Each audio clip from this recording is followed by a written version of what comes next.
All right, welcome to topic 6 of 7.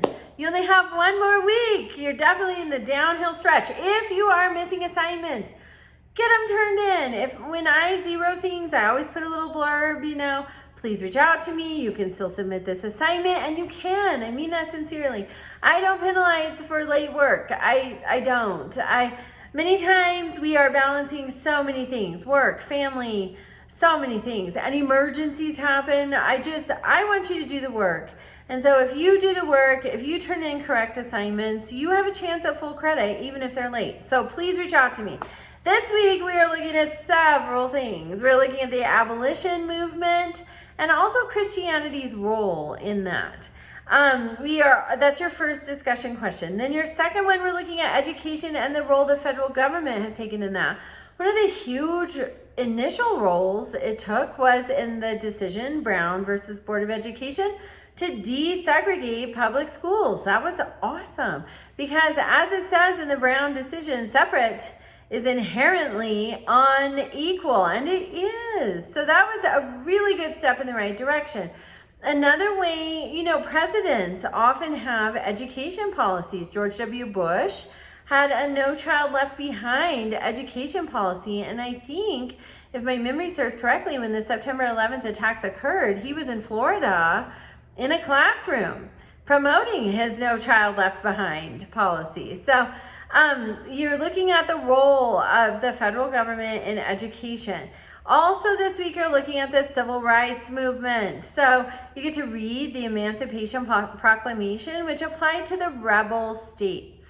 The problem was, that was a good thing that we had the Emancipation Proclamation. The problem was, though, slavery existed everywhere, not just in the rebel states, the Confederate states. So that's why we see the 13th Amendment ending slavery nationwide. We also see the 14th Amendment, which should have given equal protection, but it didn't. It was circumvented left and right with things like the Jim Crow laws, Supreme Court decisions in the late 1800s, such as Plessy versus Ferguson.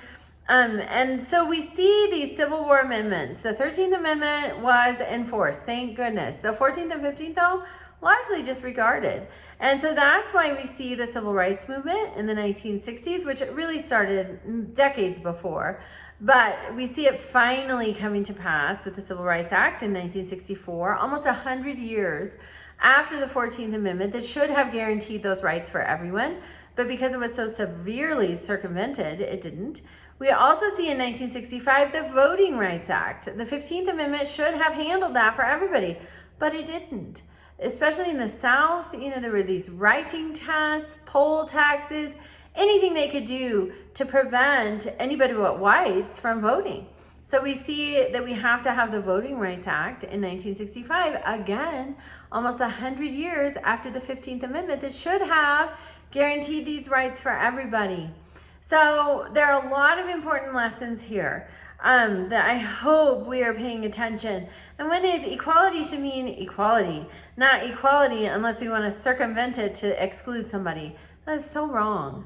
So wrong. So don't do that. So that's what we're learning. That's a big lesson. Be truly fair and equitable. Okay, so then you have a quiz and you also have your participation. Remember, participation is 6 posts in addition to those initial replies to the discussions. Also on Thursdays, I try to throw you a softball for participation. You can reply. I typically require, a word or two or a name or something minimal, just to help give you some participation, make sure you're paying attention, but also you don't have to write sentence after sentence. So hopefully that's a help. All right, if you're behind, get with me. Have a great week.